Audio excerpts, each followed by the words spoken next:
हाय, स्वागत है आपका बॉटनी वाला में। 26 अक्टूबर 2025 को एमडीकैट का टेस्ट हुआ है। इस वीडियो में हम जो बायोलॉजी के एमसीक्यूज है उनको सॉल्व करेंगे और उसके साथ आपको उसके साथ साथ ब्रीफ डिस्क्रिप्शन भी देंगे। अच्छा, पहला क्वेश्चन था intrinsic factor secreted by parietal cell, या सेल आएगा secreted by parietal cell is essential for. कि जो पाराइटल सेल जो इंट्रिंसिक फैक्टर जो कि एक्चुअली ग्लाइकोप्रोटीन है उसका काम क्या है, एक्चुअली ये उनका फंक्शन पूछ रहा है। तो इसमें जो हमारे पास ऑप्शन करेक्ट है वो है हमारे पास ऑप्शन नंबर बी। एक्चुअली क्या होता है कि ये इंट्रिंसिक फैक्टर जो सीक्रेट करते हैं पाराइटल सेल, वो क्या करते हैं, एब्जॉर्प्शन ऑफ विटामिन B12 को क्या करते हैं, इंटेस्टाइन से एब्जॉर्ब करते हैं।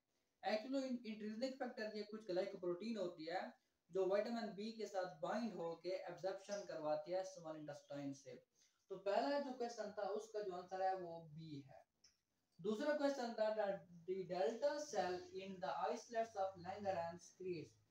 कि जो आइसलेट्स ऑफ लैंगरहैंस है पेनक्रियास के अंदर, उसके अंदर जो डेल्टा सेल है वो कौन सा हार्मोन रिलीज करते हैं, तो वो हमारे पास करते हैं डी, सोमैटोस्टेटिन हार्मोन होता है जो कि बैलेंस करता है इंसुलिन और ग्लूकागॉन के अंदर। तो ये सोमैटोस्टेटिन जो है ये डेल्टा सेल्स क्रिएट करते हैं। तीसरा जो क्वेश्चन था वो है identify the main function of duodenum. Duodenum जो कि फर्स्ट पार्ट है स्मॉल इंटेस्टाइन का, ये उसका फंक्शन पूछ रहा है। तो option number A bile storage है, ये इसका काम नहीं है, एक्चुअली ये काम है गॉल ब्लैडर का। एक्चुअली बाइल जो है ये स्क्रीट करता है लीवर और स्टोर करता है gall bladder. Digestion of food actually इसका फंक्शन है digestion of food. Absorption of water ये, और वेस्ट स्टोरेज, ये दोनों काम जो है ये लार्ज इंटेस्टाइन के हैं, ये स्मॉल के नहीं है। तो स्मॉल इंटेस्टाइन का जो है वो है digestion of food. It means that जो सी ऑप्शन है वो करेक्ट है। क्वेश्चन नंबर 4 है which stage of solving process prevent food or liquid from being aspirated to the lungs। कि जब हम खाना खा रहे होते हैं, जब हम सॉल्विंग करते हैं तो रिस्पिरेटरी सिस्टम में इनमें से कौन से फेज में वो चीज दाखिल नहीं होने देती फूड को रिस्पिरेटरी सिस्टम में। तो हमारे पास जो इसका करेक्ट ऑप्शन है वो है बी, फ्रेंजियल। एक्चुअली फ्रेंजियल जो फेज होता है सॉल्विंग का, उसमें क्या होता है कि जो एपिग्लोटिस होता है लैरिंग्स के ऊपर, वो क्लोज कर देता है ग्लोटिस यानी लैरिंग्स को, जिससे जो फूड है वो रिस्पिरेटरी सिस्टम यानी लंग्स में नहीं जाती बल्कि वो इसोफेगस के थ्रू डाइजेस्टिव सिस्टम में चली जाती है। तो ये काम कब होता है, during फ्रेंजियल phase of solving process. Question number 5 है which type of nephron is responsible for a development of osmotic gradient in the renal medulla। अगर हम स्ट्रक्चर देखें किडनी का, तो ये किडनी का स्ट्रक्चर है। जो इसका आउटर रीजन होता है इसको हम बोलते हैं कॉर्टेक्स, और यहाँ क्या पड़े होता है कॉर्टिकल नेफ्रॉन।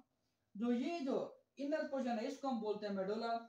अब होता है क्या है कि इस मेडुला के अंदर जेक्स्ट्रा मेडुलरी नेफ्रॉन की क्या आती है, लॉन्ग लूप ऑफ हेनले आती है।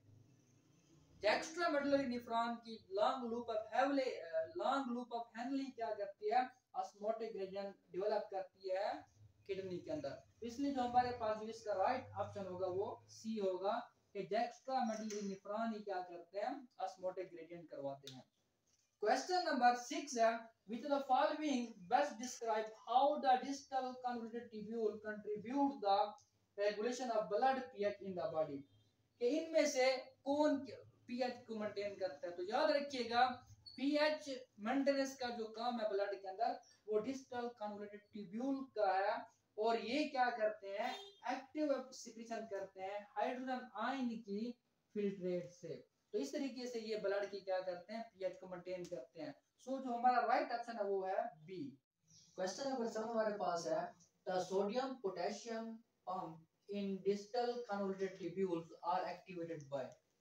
कि डिस्टल कन्वोल्यूटेड ट्यूब्यूल जो कि नेफ्रॉन का लास्ट ट्यूबुलर पार्ट है, उसके अंदर जो सोडियम पोटेशियम पंप होता है उनमें से ये कौन सा हार्मोन सीक्रेट ओपन करता है। तो इसका जो हमारे पास ऑप्शन है वो हमारे पास है एल्डोस्टेरॉन, क्योंकि एल्डोस्टेरॉन ही क्या करता है, सोडियम के लेवल को मेंटेन करता है। इसलिए ऑप्शन नंबर ए आ जाएगा। क्वेश्चन नंबर 8 है if a person drink excess amount of H2O, एक पर्सन है जो कि पानी ज्यादा पीता है। How does the kidney respond to maintain osmoregulation? तो जहरी बात है कि जब वो कोई पर्सन है वो पानी ज्यादा लेगा, एक्सेस H2O लेगा, तो फिर उसकी बॉडी के अंदर पानी ज्यादा होगा तो यूरिन क्या बनेगा, ज्यादा बनेगा। तो यहाँ जो ADH है, एंटी डाययूरेटिक हार्मोन, वो कम रिलीज होगा। जब वो कम रिलीज होगा तो डिस्टल कन्वर्टेड ट्यूब्यूल और कलेक्टिंग डक्ट की जो है वो परमेबिलिटी क्या हो जाएगी, कम हो जाएगी, तो ज्यादा यूरिन बनेगा। तो यहाँ जो हमारे पास ऑप्शन है वो हो जाएगा ऑप्शन नंबर सी, कि क्या हो जाता है, डिक्रीज हो जाता है ADH का रिलीज, एंटी डाययूरेटिक हार्मोन कम रिलीज होगा। जब कम ये रिलीज होगा तो एक्सक्रीशन जो है वो क्या बनेगी, ज्यादा बनेगी, और जो यूरिन हमारे पास होगा वो क्या होगा, हाइपोटोनिक यूरिन हो जाएगा। क्वेश्चन नंबर 9 है, primary function of glomerular capillaries.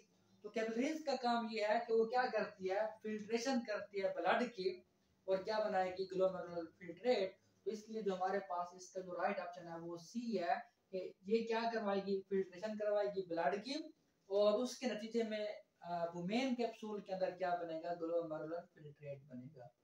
Question number 10 है, in heat stroke the hypothalamus will detect temperature increase with the following response trigger।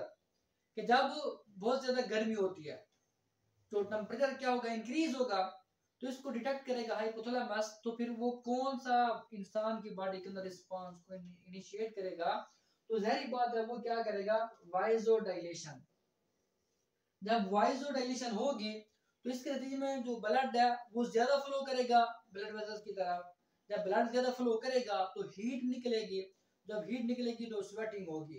तो इसका मतलब ये है वाइजोडाइलेशन प्लस स्वेटिंग। तो हमारे पास जो राइट ऑप्शन है वो बी है, क्वेश्चन नंबर 10 का। 11 क्वेश्चन में क्या था, which the following have lowest solubility in water.